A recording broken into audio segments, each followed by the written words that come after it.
You are now listening to Mark's Unexplained World by Mark the Medium from Hinckley Community Radio, a non-profit podcast radio station.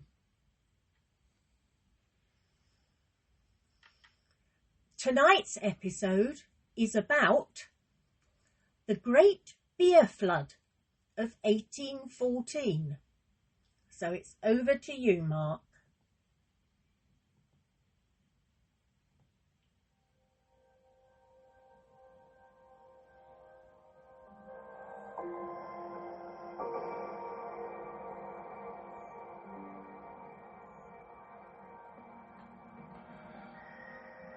The Great London Beer Flood of 1814 was an accident at Meux Horseshoe Brewery in London in the UK.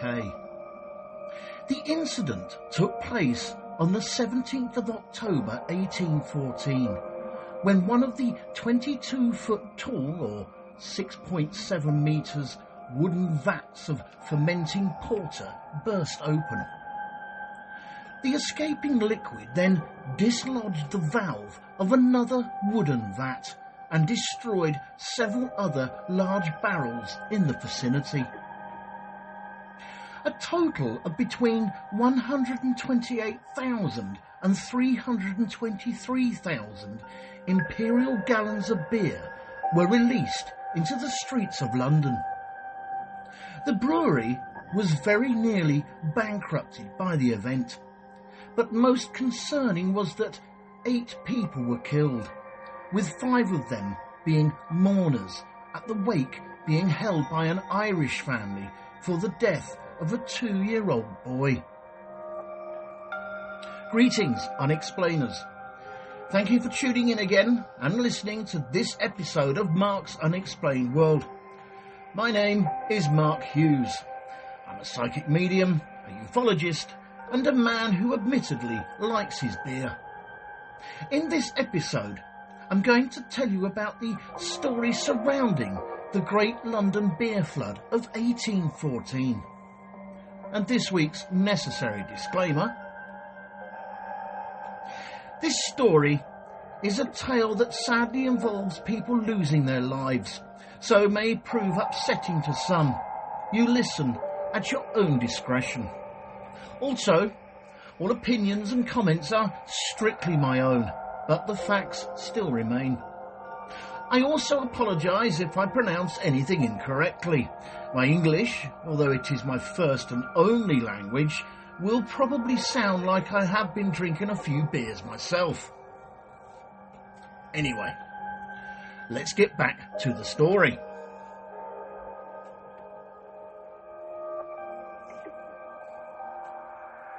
Meux Horseshoe Brewery was an English brewery located in the very heart of the city of Westminster. The Horseshoe Brewery was first established in 1764 on the junction of Tottenham Court Road and Oxford Street. By 1785 it was owned by a gentleman named Thomas Fassett, and by 1787 it had the 11th largest output of porter of any London brewery, producing around 40,279 barrels a year. By 1792, the brewery had changed hands and was then owned by John Stevenson the Younger, who was the son of a British Parliament member, John Stevenson the Elder, I presume.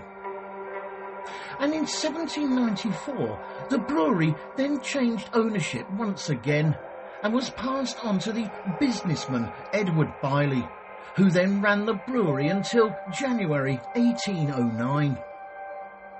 Edward Bailey then went into partnership with 2 other gentlemen, namely John Blackburn and Edward Gale Bolero. But towards the end of 1809, the brewery changed hands yet again and was acquired by business and brewery specialist Henry Meux. Henry Meux had been a partner in one of the largest of London's porter brewers, namely Meux of the Griffin Brewery, located in Clerkenwell, central London. So the company then started to trade under the name of Henry Meux & Co. By 1811, Henry Meux & Co.'s annual production had reached up to 103,502 barrels per year, moving it up in the rankings to the 6th largest brewer of porter in London. The Horseshoe Brewery became part of the Meux identity or brand and was finally incorporated into its logo, so that in 1813 and 1814 the Meux & Co.'s Horseshoe Brewery then next merged with Clowes & Co. of Bermondsey.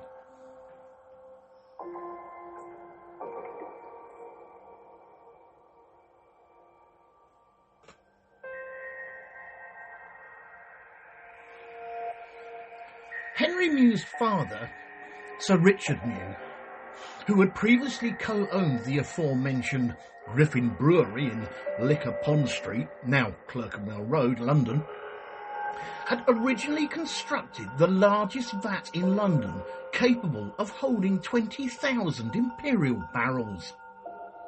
Henry Meux emulated his father's large 20,000 imperial barrels vat and constructed a wooden vessel that was 22 feet or 6.7 metres tall and was actually capable of holding 18,000 imperial barrels by using 80 long tons of iron hoops that were used to strengthen the wooden container at regular intervals.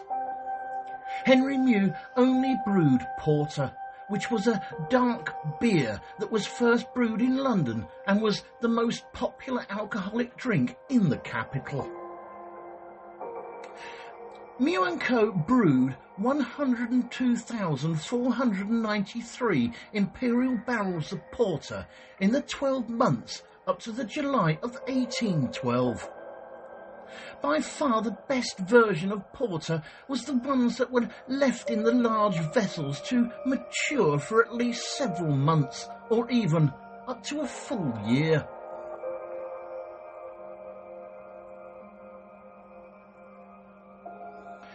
At the rear of the brewery ran New Street, which was a small cul-de-sac that joined onto Dyot Street, which was within the St Giles rookery. The St Giles rookery, which covered an area of 8 acres, was, according to Professor of Irish Literature Richard Kirkland, and I quote, a perpetually decaying slum, seemingly always on the verge of social and economic collapse. The preacher of Westminster St James and author of the 1852 work The Rookeries of London, Past, Present and Perspective, Thomas Beames, described the St Giles Rookery as, and I quote, a rendezvous of the scum of society. The area, St Giles Rookery, had been the inspiration for William Hogarth's 1751 print Gin Lane. And on our first interesting side note for this podcast, the books Gin Lane and Beer Street are 2 prints of the same book issued in 1751 by English artist William Hogarth in support of what would become the Gin Act. Both books were designed to be viewed alongside each other as they depict the evils of the consumption of gin as a contrast to the merits of drinking beer.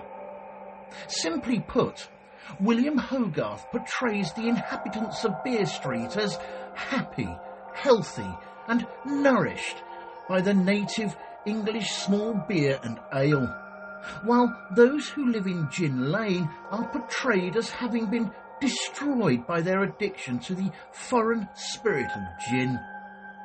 Gin Lane shows shocking scenes of infanticide, starvation, madness, decay and suicide, while Beer Street depicts industry, health and a thriving commerce.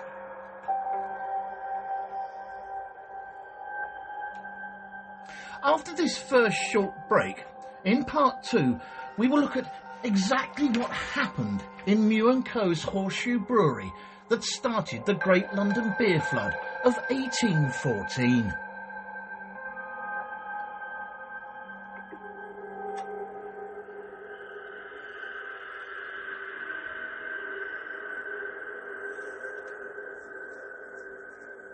This show is brought to you courtesy of Neil Packer and the Haunted Antiques Paranormal Research Centre.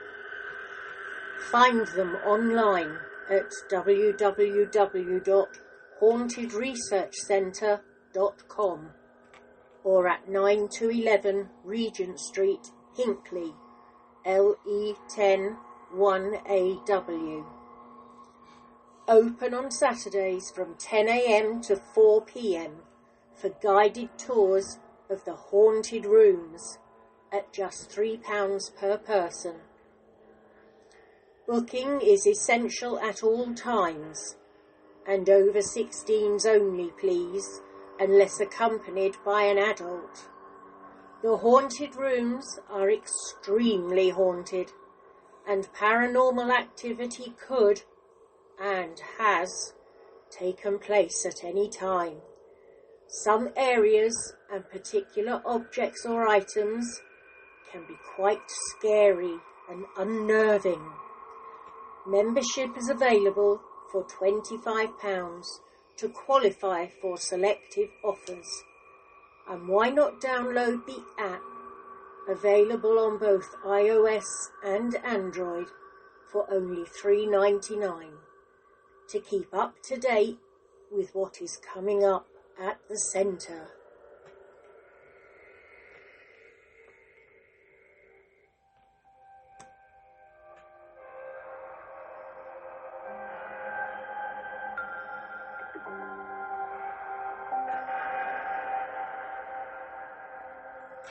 It all started on the 17th of October 1814 at around 4:30 in the afternoon, and Meux & Co.'s storehouse clerk, Mr. George Crick, noticed that one of the 320-kilogram iron hoops around one of the 22 feet tall vats had slipped. This particular tall vat, containing 3,555 imperial barrels of 10-month-old porter, was filled to within 4 inches from the top. But as it was quite common for the iron hoops to occasionally slip off the vats, George Crick was not too concerned, so he just informed his supervisor about the hoop problem, who then told George, and I quote, "that no harm whatsoever would ensue." His supervisor then told George to write a note to one of the partners of the brewery, a Mr. Young, to have the hoop repaired. About an hour or so after the iron hoop fell off the tall vat, the storehouse clerk, George Crick, who was standing on a platform about 30 feet away from the aforementioned vat, was holding the note for the aforementioned Mr. Young, when suddenly, without warning, the aforementioned vat burst.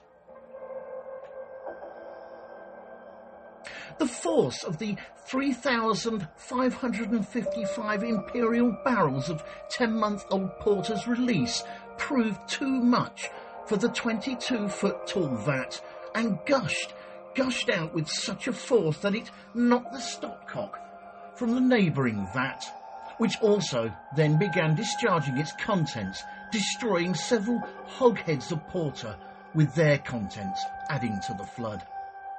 On a quick interesting side note, a hogshead is a large cask of liquid. More specifically, it refers to a specified volume measured in either imperial or US customary measures, primarily applied to alcoholic beverages such as wine, ale or cider. English philologist Walter William Skeat noted the origin is to be found in the name for a cask or liquid measure appearing in various forms in Germanic languages. a hogshead in Britain contains about 300 litres.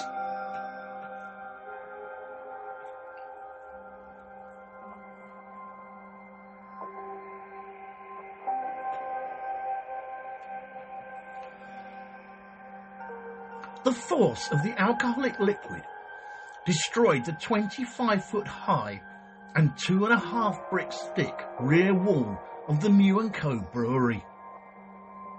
Some of the bricks from the destroyed rear wall of the brewery were then knocked upwards and fell onto the roofs of the houses in the nearby neighbourhoods. The wave of porter, which some claim was at least 15 feet or 4.6 metres high, then swept down into a nearby road called New Street, where it completely destroyed 2 houses and badly damaged 2 others. In one of the houses on New Street, a 4-year-old girl named Hannah Banfield was having tea with her mother and another child, when suddenly the wave of alcohol swept the mother and the second child into the street and, unfortunately, killed the 4-year-old Hannah Banfield.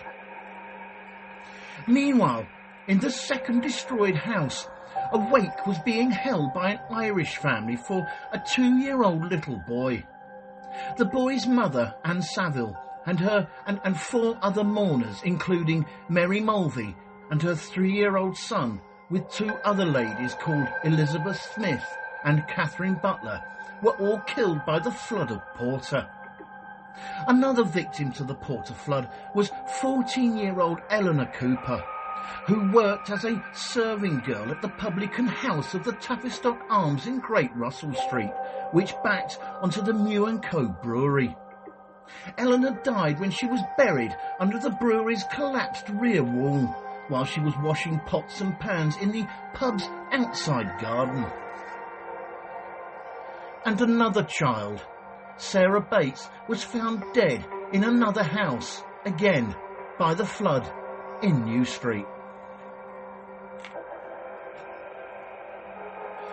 The land around the building of the Meux & Co brewery was low-lying and flat, with insufficient drainage. This meant that the escaping beer flowed into the cellars, and with many of these cellars being inhabited at the time, it meant that people were forced to climb onto furniture to avoid drowning. All the staff in the brewery survived, although 3 workmen had to be rescued from the rubble from the collapsed wall, and the superintendent and one of the workers had to be taken to Middlesex Hospital, along with 3 other workmen. A total of between 128,000 and 323,000 imperial gallons of porter were released into the streets of Westminster that day.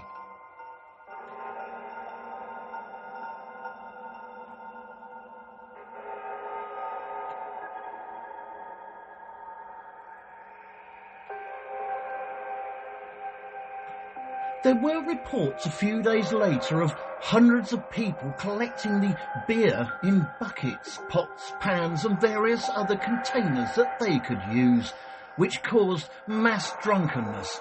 And not only that, but the reports also claimed that there were many deaths from mass alcoholic poisoning. However, according to the brewery historian, a Mr. Martin Cornell, he states that several newspapers at the time of the incident made no reference to the revelry or to the later deaths. Instead, the newspapers reported that the crowds were very well behaved. Martin Cornell also points out that the popular press at the time did not particularly like the immigrant Irish population that lived in St Giles, so if there had been any misbehaviour, it would have been reported. Newspaper reports of the area surrounding the rear of the Meux & Co.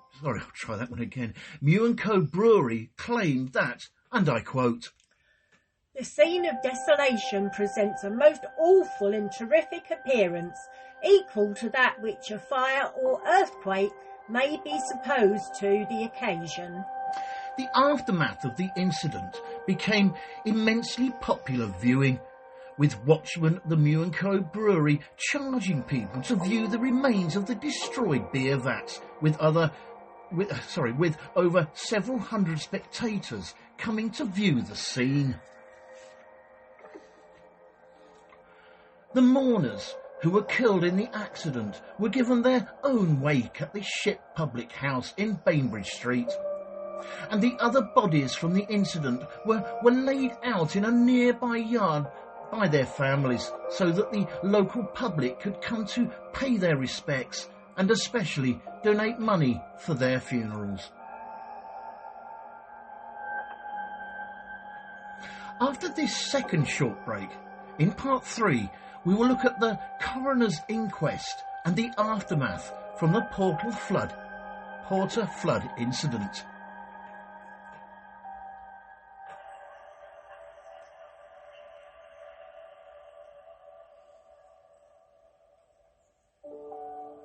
Fright Nights was established in 1999 as the first company in the world to offer overnight ghost hunt experiences to the general public, pioneering paranormal events since the last century.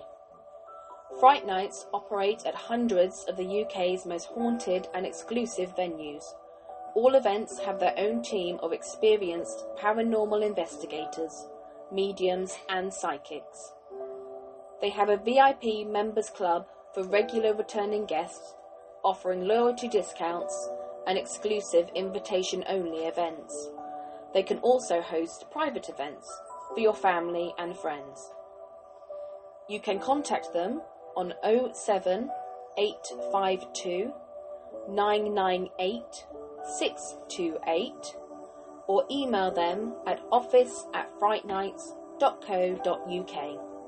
or take a look at their website at www.frightnights.co.uk, where you can see the many locations they investigate and learn about them and the opportunities they have available. Hundreds of ghost hunters join Fright Nights every month for the most thrilling ghost hunting experiences they'll never forget. If you haven't been on a ghost hunt before, then why not join them to see what it's all about? Why not visit their social media sites for up-to-date information on all the places they visit and to see what's coming up in the future? They look forward to seeing you all soon. Fright Nights Ghost Hunting Events.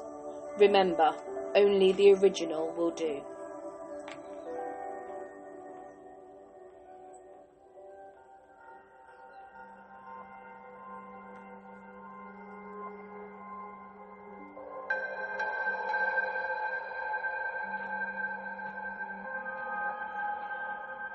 At the coroner's inquest, which was held on the 19th of October 1814 at the workhouse of St Giles parish, the coroner for Middlesex, George Hodgson, oversaw proceedings.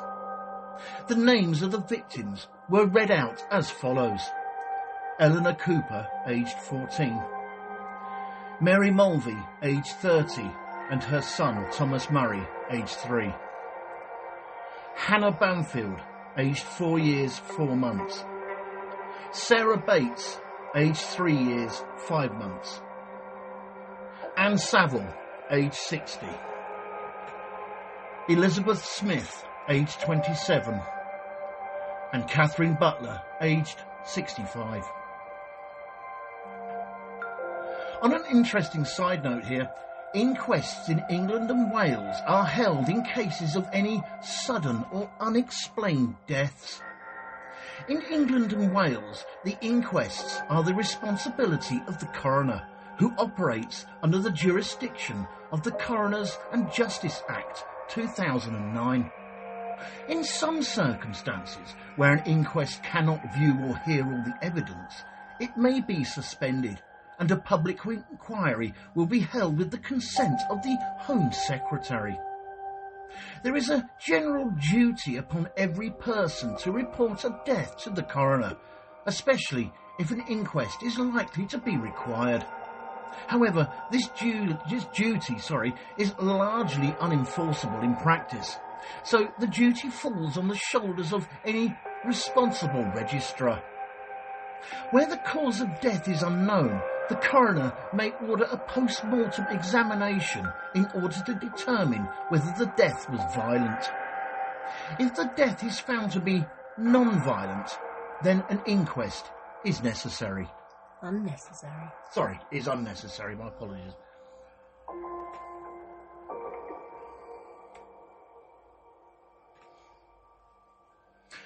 The coroner, George Hodson, took the jurors to the scene of the events at the Meux Horseshoe Brewery, and there they viewed both the brewery and the bodies before the evidence was taken away from the witnesses. The first witness was the storehouse clerk, George Crick, who had seen the event happen in full, with his brother also being one of the men who had been injured during the incident. George Crick pointed out that the 320-kilogram iron hoops that were on the 22 feet tall vats usually failed about 3 or 4 times a year. However, there had never been any previous problems such as this time. Accounts were also heard from the landlord of the Tavistock Arms, Richard Hawes, whose barmaid, the aforementioned 14-year-old Eleanor Cooper, had been killed in the accident. The jury later returned a verdict that the 8 victims had lost their lives, and I quote, "Casually, accidentally, and by misfortune."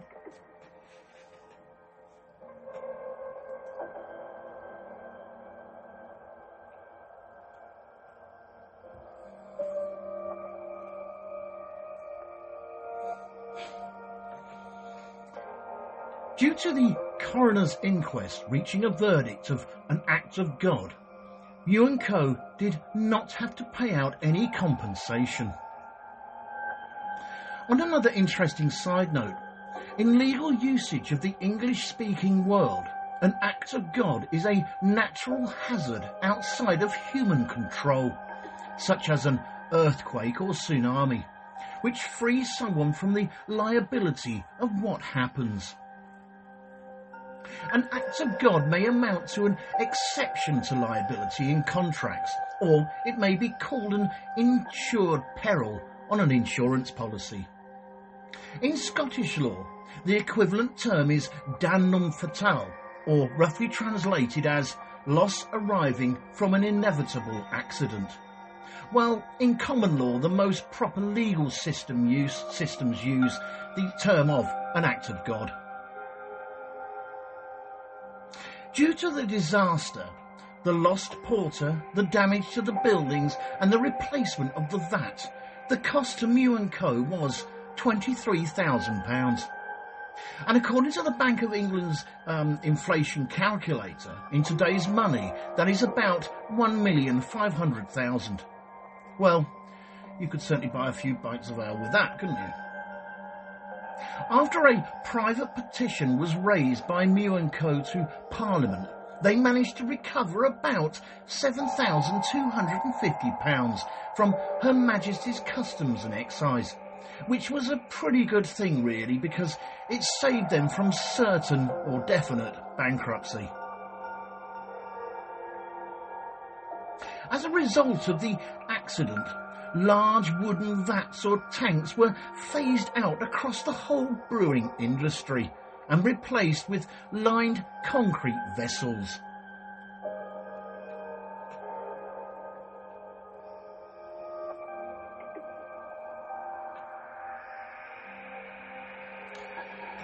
Meux & Co.'s Horseshoe Brewery went back into the brewing business soon after the flooding accident, but eventually closed its doors back in 1921 when the brewery moved their production to the Nine Elms Brewery in Wandsworth, in an area of southwest London, which they had purchased back in 1914. At the time of its 1921 closure, the site covered 103,000 square feet. The empty brewery building was demolished the following year in 1922 and was replaced with the Dominion Theatre. Meux & Co. went into liquidation in 1961.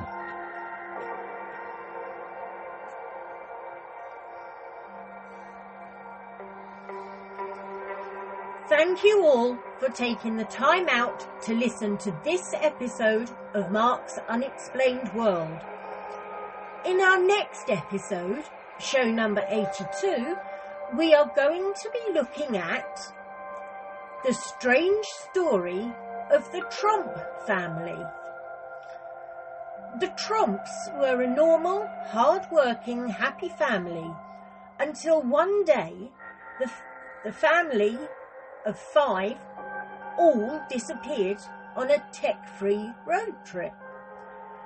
And then a week later, after a journey of 995 miles, each family member turns up one by one in various locations. The hunt for the family ended up with a police investigation, and following that, 2 of the family members went into psychiatric care. This was a missing person case that had Australia totally hooked. This show was written and researched by myself, Mark Hughes, and proofread and edited by Linda Hughes. The pronunciation of all the names and places, though, was all mine. The actors in this episode were Mark Hughes, Linda Hughes and Denise Poolar.